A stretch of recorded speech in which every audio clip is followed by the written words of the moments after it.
Good afternoon, everyone. Good afternoon. Happy Monday. Let's start with some opening comments. Earlier today, extremist settlers reportedly set fire to 20 cars owned by Palestinians in Al-Bira city in the West Bank. When the owners of the vehicles came outside to put out the fires, they report that settlers opened fire on them. The United States is deeply concerned by these and other recent reports of increasing extremist settler violence in the West Bank, including in Jaraat al-Khil near Hebron, where Palestinians were attacked by scores of extremist settlers who damaged property, assaulted civilians, and released dogs to attack residents. And in the Palestinian village of Jalud, south of Nablus, where dozens of extremist settlers reportedly killed livestock, attacked homes, and set fire to vehicles. We are also concerned about the increase in reported attacks by extremist settlers that are preventing Palestinians from harvesting their olive crops in the West Bank. These violent actions cause intense human suffering for Palestinians. They threaten Israel's security, make the realization of a two-state solution more difficult, and undermine the prospects for peace and stability throughout the region. It is critical that the government of Israel deter extremist settler violence and take measures to protect all communities from harm, in accordance with its international obligations. This includes intervening, preventing, and stopping such violence.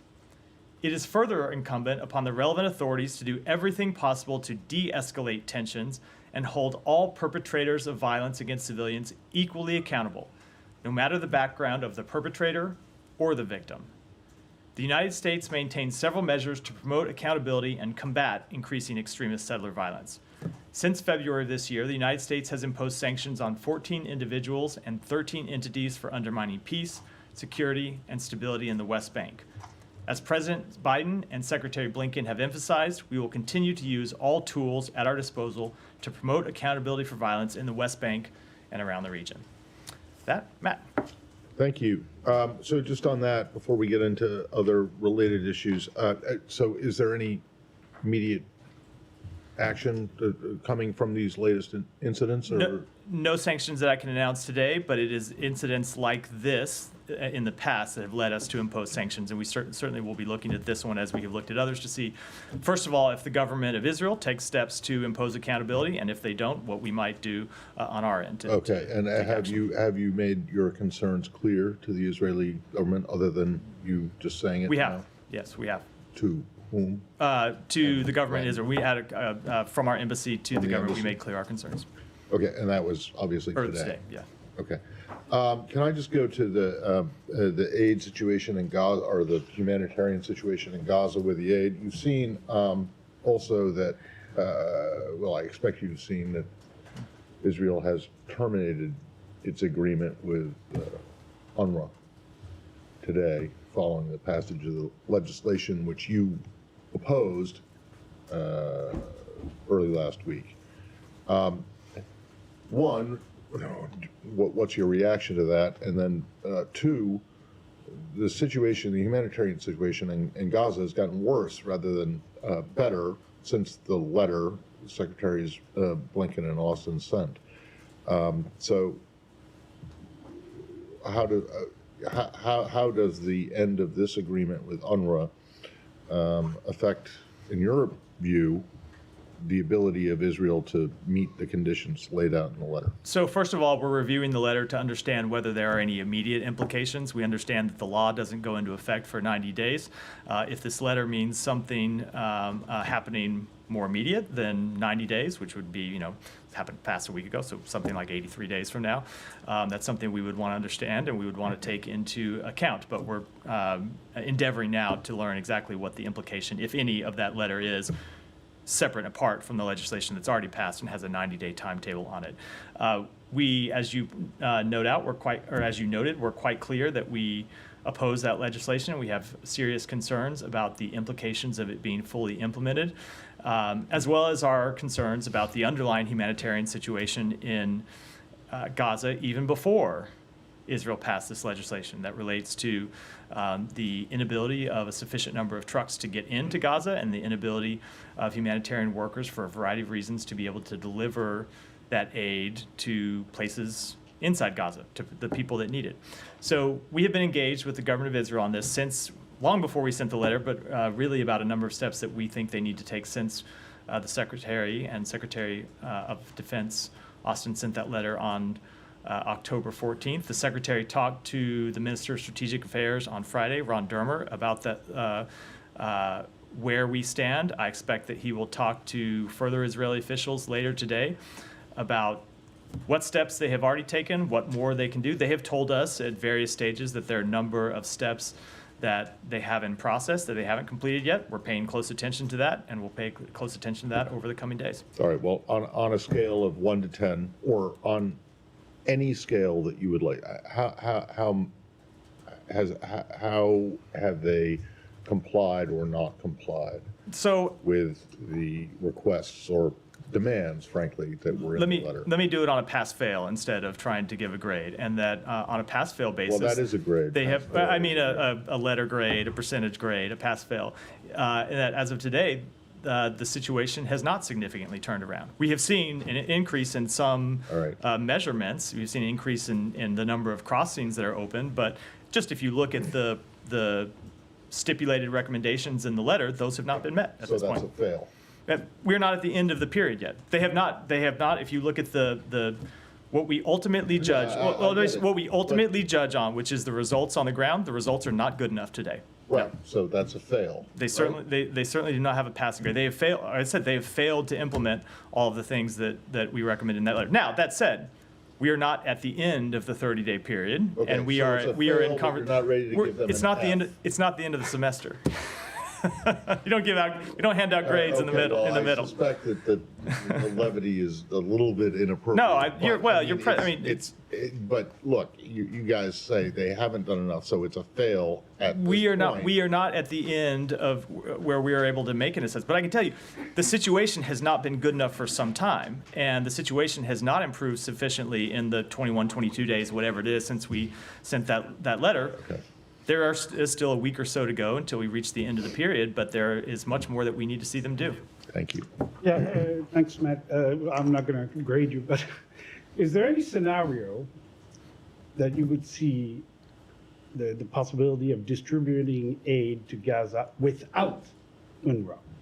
So right now, there is no other way to distribute aid in sufficient form, and that's why the Secretary made clear in the letter that we were opposed to the legislation because UNRWA plays a critical role. Now, there are other humanitarian organizations that operate inside Gaza that are delivering aid. There are other UN agencies that are operating inside Gaza, but we see UNRWA as continuing to play a critical role. And I should note, while for very obvious reasons, the focus is on the work that they do in Gaza, they play a critical role in the West Bank. They play a critical role in Lebanon. They play a critical role in other places throughout the region that we don't want to see end either.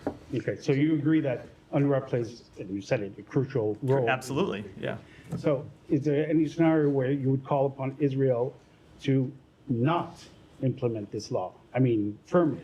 So Calling we them don't. not- No, so we do not want to see the law implemented. Now that said, I don't know whether that's possible under Israeli law. Right? Yeah. There's a law that has been passed by the Knesset. I can't give you an opinion about what their legal options are. I know we've seen reports that there may be legal challenges to the law that could see its effect being delayed.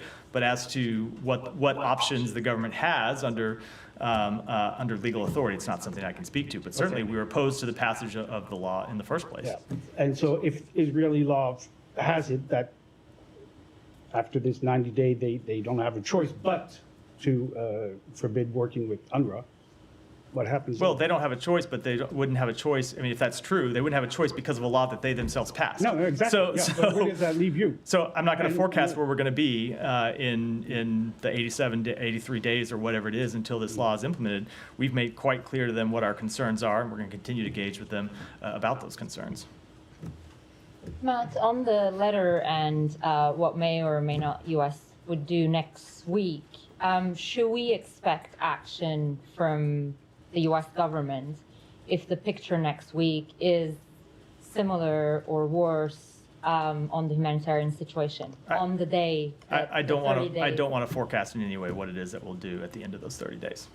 But I mean, you've just said based on the 3 weeks, since the 3 weeks that you sent the letter, things have not significantly turned around. And there is one more week to go, which, by the way, is a time period, is a grace period that you guys have chosen to give to them. There is no grace period in the law. I would not describe it as a grace period. We've talked about this before. There were a number of things that are not light switches that you cannot, Sure. policy recommendations that we had that you cannot make happen overnight. So Sure. it's not a grace period. So can the U.S. government commit to taking action at the end of 30 days if the picture is dire as today? I am not going to tell you, I cannot predict to you what we will or will not do at the end of the 30 days. I do not know what the factual situation that we will face in that period will be.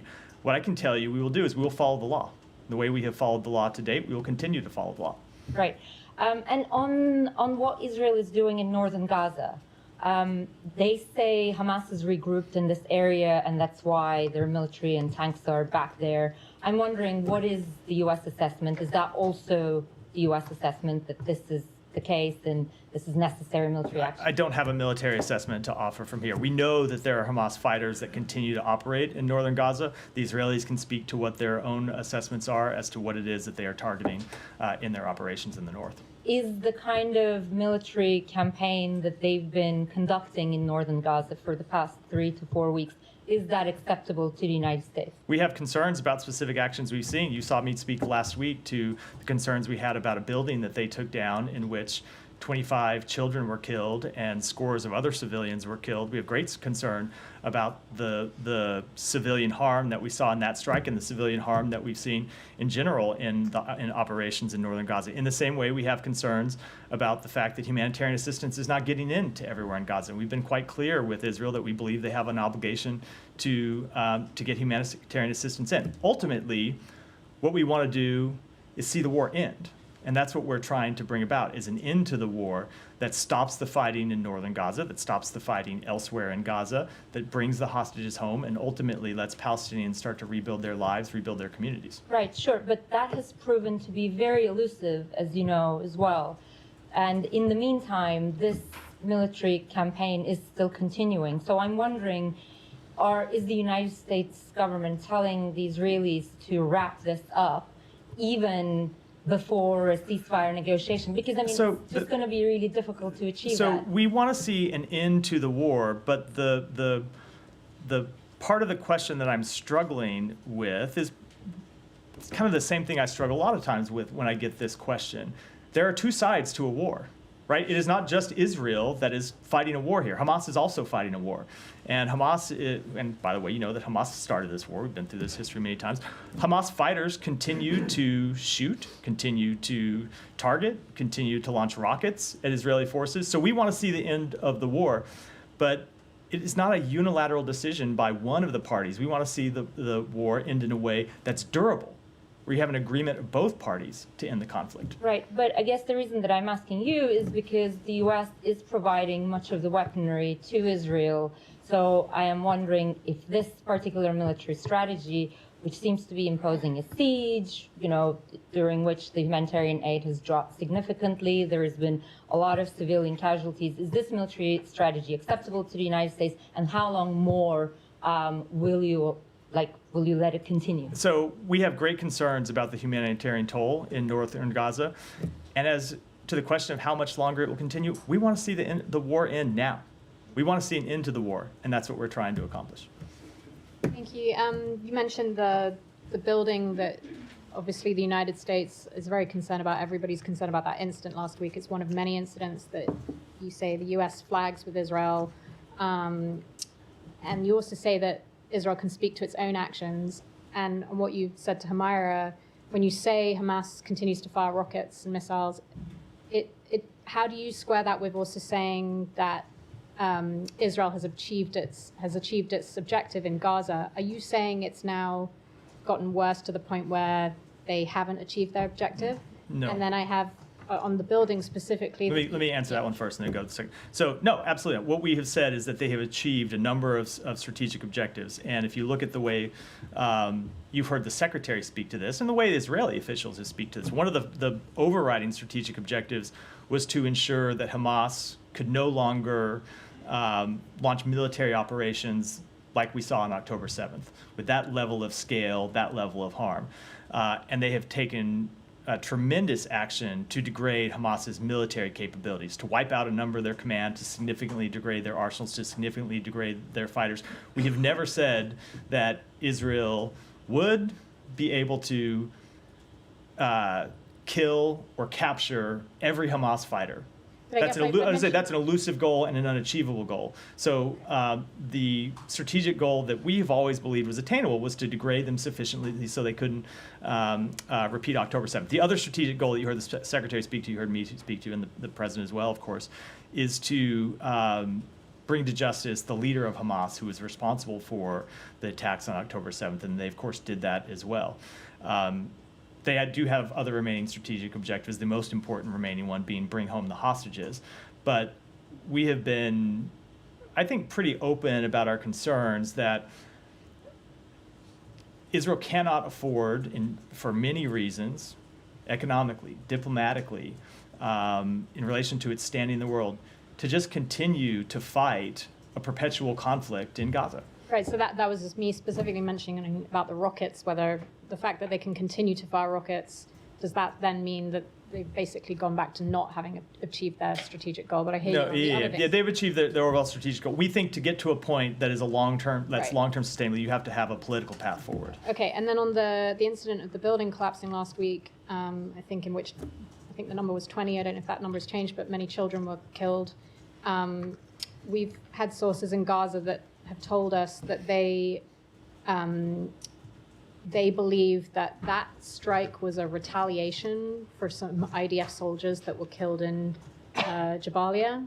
I was wondering if you had heard anything to that effect, or if that is something you have. No, asked we have been in communication with the government of Israel about this strike going back to the day on which it occurred.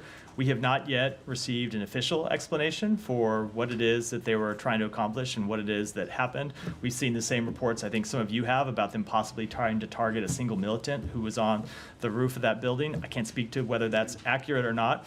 Whatever it was that they were trying to accomplish, something clearly went horribly wrong when they have brought down a building and killed 24 children and scores of other civilians, especially when you look at where we are in the war, that we are a year in, that we are at a place when they've achieved a number of their strategic objectives. Something is going terribly wrong when you're continuing to have that level of civilian casualties. Okay, and also I know that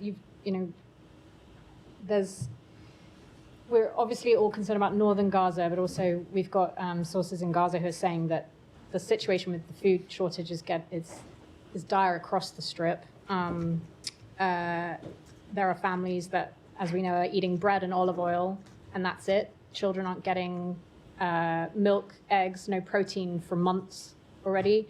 Not just affecting, obviously, it's dire in certain parts of Gaza, but to that point, like, is this something that you are? Can you give us an idea on like when you're talking to the Israelis about the daily situation with the food shortage? Is this something you're consistently on their backs about? Okay. Because So especially with this I don't think I Iran. have to read out any private diplomatic conversations to tell you how concerned we are about the situation and to point you to the fact that we have raised that concern in quite candid terms with them. All you have to do is look at the letter the Secretary sent, where he made clear that the level of humanitarian assistance had gone down to unacceptable levels and needed to change. And that is the consistent message that we deliver in the private conversations. That's the message that the Secretary delivered in his conversation with Ron Dermer on Friday. It's the message he'll deliver to other Israeli officials in the coming hours. And just lastly, because everyone's asking about whether there's been improvements since that letter was sent, more specifically, has the U.S. seen any more of a decline in the food situation over the last week or so? Is that something that... So I can't give you an assessment of the food situation. We have seen different routes open, and there were days when an increased number of trucks went in. For the actual number of trucks per day, I don't have an assessment standing here. It's all public information. You can look at it from the United Nations and compare the number of trucks that go in 1 week versus the previous week versus a month ago or 2 or 3 months ago. But again, that is only one of the metrics that's important here. It's not just a question of trucks getting to the crossings. The trucks have to then continue to be able to distribute aid to civilians inside Gaza, and there have been significant impediments to that delivery happening as well. Said. And very quickly on settler violence. Now, if there are the settlers who committed violence that have U.S. citizenship, would you be able to demand that they be extradited? That's something a question you'd have to put to the Department of Justice side. Okay, well, but as far as, let's say, whatever tradition and so on, that they would have. It's a Department of Justice It's a question, Department not a of State Justice. Department Okay. question. All right. Okay, I'll move on. Now, you also said something about UNRWA. We talked about UNRWA. Well, it seems that the Israelis are gunning after other agencies like OCHA and others and so on. And they probably target them much like they target UNRWA. So it seems that they What are. are you? I'm not questioning. I missed whatever report you're referring to. All right. Well, OCHA is basically the spokesman for OCHA. Yeah, I know who they are, but I don't know what report All right. of Israeli But- targeting you're referring But to. it seems that it's not only UNRWA, but almost any other agency that could possibly, provide the Palestinians with what UNRWA was providing is being targeted. So it's not just one thing. Do you believe? Well, or do you think- hold on. Before you go to the question, Right. is there a specific instance you want to reference that I can respond to? Yes, I mean, just most recently, they disallowed the representative of OCHA from visiting the West Bank and other places. So, it's, that's what they keep saying. They say OCHA is also meddling in their affairs and so on. They are giving cover to Palestinian activists and all kinds of things. My question is the following. Within the 90 days, they have a 90 days before implementing the law against UNRWA. Would the United States lean on Israel to rescind its decision? Of course, we want them to see them rescind the decision. We wanted them to not pass it in the first place. Now, Right. I don't really have any illusions if you look at the politics of the Knesset that that's a likely step that they're going to take. If you look at the number of votes by which it passed, but we have great concerns about the passage of the legislation and its implementation. Okay, but the U.S. does not have any leverage to impose on Israel or to say, look, if you do this, we will do this. We may, if I mean, you, it's- so Said, I know you were here last week and Right, and right. hold on and got my answers to the question about this. Right. Where I pointed out that in the Secretary's letter, we made clear that there are potential legal and policy implications for the implementation of this legislation. We're talking about UNRWA because UNRWA has been there for the better part of this conflict, all throughout. And in fact, it was a Western thing. It was, the Americans and the Europeans that we should have this organization. We know that probably 170 countries or even more, 180 countries support UNRWA. So you're telling me that Israel basically can flaunt the whole world and say, we'll do whatever we want because we have the backing of the United States? No, Israel can make decisions that any sovereign country can make, and the United States can do the same, as can other countries. Okay, let me just ask you a couple more questions on the hospital situation. There was extensive reporting yesterday by Associated Press on the fact that Israeli claims about the hospitals, about many of the hospitals, that they were actually a place where fighters hid and so on, turned out to be false. So hasn't the time come for the United States to say, hospitals, that's it, don't bomb the hospital, don't do this to the hospital, allow some, a modicum of medical care to these Palestinians that need it? We absolutely do not want to see hospitals targeted. Right. We also don't want to see Hamas take refuge inside hospitals. And I will tell you, you have seen us release our own intelligence where we've said that we have seen evidence, at least in one hospital, where Hamas was hiding underneath a hospital and was deploying its fighters underneath a hospital. So absolutely we want to see hospitals protected, and one of the ways to ensure they are protected would be for Hamas to stop taking refuge inside them. All right, but this is a recurring story. I mean, Israel could claim forever that there are Hamas fighters. I'm not talking. So, Said, just to be clear, I'm not talking about an Israeli claim. We ourselves have seen evidence of Hamas building tunnels under hospitals and hiding inside All right, hospitals. so we saw this with the Shifa hospital, and it was an ancient tunnel, but that's not the point. That is not our Okay. assessment, Said. Okay, that's fine. But I'm saying that has been bombed and bombed. I'm glad you and think it's bombed fine. again. I'm telling you that was our assessment as a That's factual correct. matter. All right, but this has been, this was bombed and bombed and bombed again. I mean, this could continue. It's like deja vu all over again. Which is why we are trying to end the war. Okay, And get to well- get to lasting peace and security and stability Okay, for well, Israelis and Palestinians. Okay, that takes me to my last question. The Israelis are saying that clearing northern Gaza of Hamas fighters will take another 6 months. Does that mean that this war will go on for another 6 months and you will actually support that? I cannot make any predictions about how this war will proceed, but I can tell you what we are trying to bring about, Saeed, which is an end to the war as soon as possible. Go ahead, and I'll come back to this. Just stay in the region for now. Okay, thank you. On Iran, over the weekend, the Iran Supreme Leader Khamenei said that Israel and the U.S. Should anticipate a crushing blow. And today, Wall Street Journal had a story saying that Tehran's planning a complex response involving more powerful warheads, and they're going to use regular army and RGC, citing Iranian diplomats. So my question is, what is the U.S. message to the Iranian Supreme Leader? I mean, are they getting it? And what is the U.S. doing to discourage the Islamic Republic from attacking again? And lastly, what is the U.S. preparation to counter such attack? So our message to the Supreme Leader is the same as the message that you heard us say last week, which is it should not respond further. It should not escalate the situation further. And if it chooses to do so, we will support Israel in defending itself. Thank you. Thank you. Can we move to North Sure. Korea? So EU's Foreign Policy Chief Joseph Borrell held talks with his South Korean counterpart on Monday. Would you like to provide a general comment? Does the U.S. usually get a debrief afterwards? We often do in these cases. There's not one that if we have at this point, it hasn't made its way to me. I don't have any comment other than that obviously we support engagement by two of our significant allies. And can you talk about the upcoming consultation between U.S. and its allies? Is it fair to expect a trilateral between the United States, Japan, and ROK on the sideline of next week's APEC? I don't have any announcements to make about scheduling today.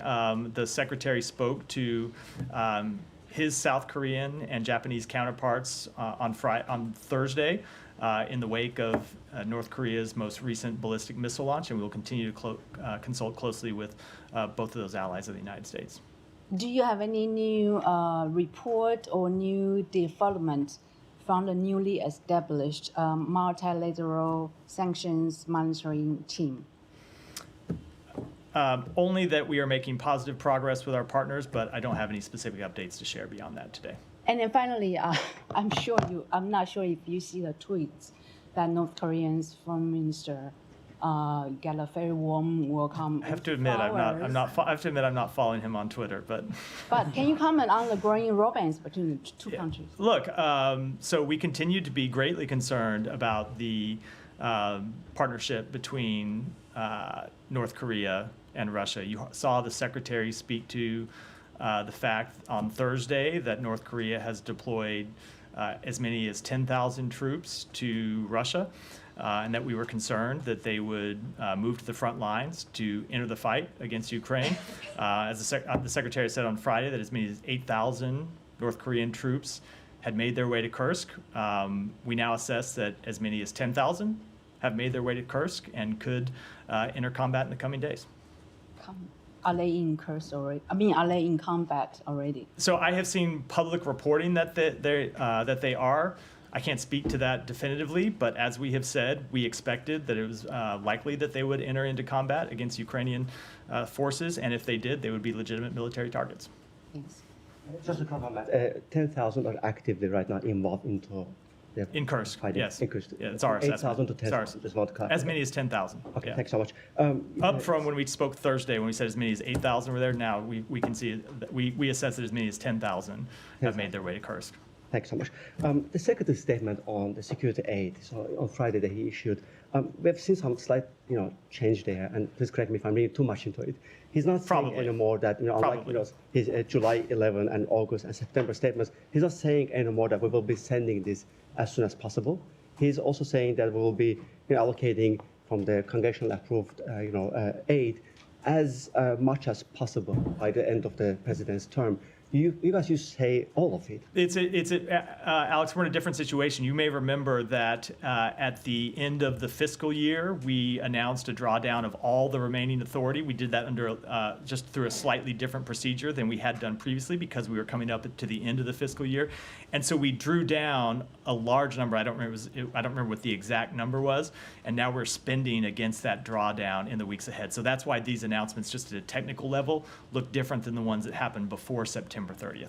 But can you assure us that it will be deployed as quickly as? You should talk to the Pentagon about the deployment of drawdown authority. Like moving to Georgia, the Georgian government, they refuse to, implement international investigation, and the protests out there. Today opposition declared that they will have non-stop protests. The only request they have from the U.S. and the West is that they want to make sure that you guys are standing with the people of Georgia. That we have what? Standing with them. You support them. Of course, we stand with the people of Georgia. And is there anything you can do to prove that's the case in terms of, we have made clear that we stand with the people of Georgia. We have made clear that we support their EU ambitions. We have made clear that we support their further integration with their Euro and Atlantic partners. We have put, as you know, under review a significant amount of assistance that we provide to the government of Georgia and have suspended $95 million of that assistance because of steps that we have seen them take, and we will continue to look at whether there are additional measures that would be appropriate, and if so, we won't hesitate to use them. And despite the congressional cause, you still refuse to sanction Ivanishvili and others. I don't have any announcements to make about what additional sanctions activities. And finally, Moldova. I know the White House had a statement, but we haven't heard from the Secretary, but he did raise his concerns prior to. There will be a statement coming from the Secretary this afternoon. What is your, can you preview the statement? Or Yeah. I think he will congratulate President Sandu on her election. And in terms of Russian involvement? It will be the opposite of what the White House statement was. I didn't want to say that, but yeah. And with regard to Russian involvement, that was the Secretary's concern. He highlighted that in his previous statement. So what new did you learn and how to? So we, as you heard him say publicly, we did note that Russia did everything in its power to disrupt the election, to undermine Moldova's democracy, including through illicit financing, including through vote buying, disinformation, and malicious cyber activities. But the people of Moldova came forward and made their voices heard. Thank you. Thank you so much. Matt, about Bangladesh, the situation in Bangladesh every moment changing. Let me ask you about the recent decision by the Information Department of Bangladesh to revoke the press accreditation of 20 journalists, including very senior journalist Iqbal Subhan Chowdhury, Shaban Mahmood, Mujammel Haq Babu, Shakil Ahmed, and Shamal Datta. These actions appears to undermine press freedom and the rights of journalists to operate without government interference. What step will U.S. take to address this violation of press rights? I don't have any specific comment on those reported charges, but we support the free press in Bangladesh as we do around the world. Thank you. And one of the largest political party, the Jatiya Party of Bangladesh, a central office was vandalized yesterday and set fire on by the anti-discrimination student organization supported by the interim government. Following the situation, the government imposed Section 144, banning Jatiya Party protest gathering on November 2nd. How does the U.S. State Department view the current efforts by Bangladesh interim governments to marginalize the political parties, including the Jatiya Party, from the political landscape? So we are monitoring reports of protests in Bangladesh. We support freedom of belief and freedom of expression, peaceful assembly and association as essential elements of any democracy and the welfare of all persons in Bangladesh and, as I said, around the world. And thank you. Finally, what your assessment of the sedition charges filed against 19 Hindu leaders, including ISKCON leader Chinmay Prabhu in Bangladesh, and does it view this charge as impacting religious freedom or minority rights in Bangladesh? We are aware of the charges, and we encourage a fair and transparent legal process for all individuals. Thank you so much. Thank you very much. Thank you very much. 25 years ago, my senior colleague Matt Lee had joined this press briefing room. Mr. Richard Boucher was the press gentleman like you are. I'm here. That's not right. Yeah. Richard Boucher was, no. Jamie Rubin was the spokesman. Just a few months later, Mr. Richard Boucher No. came, and he is my friend till this day. Do you want me to step off stage for a minute and you guys can handle this? I don't know why my It's the name has last to come day up here. before election, so let's make it a little more serious. So, Mr. Matt, last 2 years, in 25 years, I've skipped journalism only for a year and a half when I was in Virginia Hospital Center. So when I came, then I started, and you have been here since most of the time here. Last week, my 6-year-old son also came here to ask you a question. Unfortunately, he was taken out. Other journalist children have been allowed. Last week, my question is, last week, you had the audacity to say that your administration had nothing to do with the removal of Imran Khan, while you had told my friend Matt, the word close-ish about the removal of Imran Khan. No, that is not an accurate representation of what I said. You had said that we had told Imran Khan that your visit to Russia was a disliking, and we had I should leave it alone, but you're not right. Okay. Second one. Yesterday, a Supreme Court attorney got recovered after a month of abduction in Pakistan. After a month, Supreme Court attorney. Is that not human rights violations that I personally have been mentioning to you since last 2 years, and you have not once even said to me that Jalil, I'm not aware of that report, so I can't comment on it. But human rights violations I have not brought into your notice on multiple parliamentarians abducted, senators abducted, lawyers abducted. Do you have a question, Jalil? You do not acknowledge that in 2 years you have completely ignored these things. And today is the last day before your election. I want to show this picture to you how I feel as a journalist. All right. In 2 years, the way Go you ahead, have treated me and Kareem. Go ahead, behind.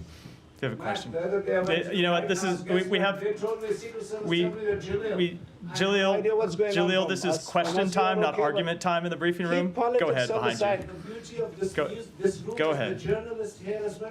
And I appreciate journalists that show up with questions, not extended arguments. Go ahead. I want to tell you the last day of the election. You can go ahead with your question. Journalism, please. Go ahead with your question. I'm going to respect journalism by calling on a journalist in the room. Yes, I will shut up. Go ahead.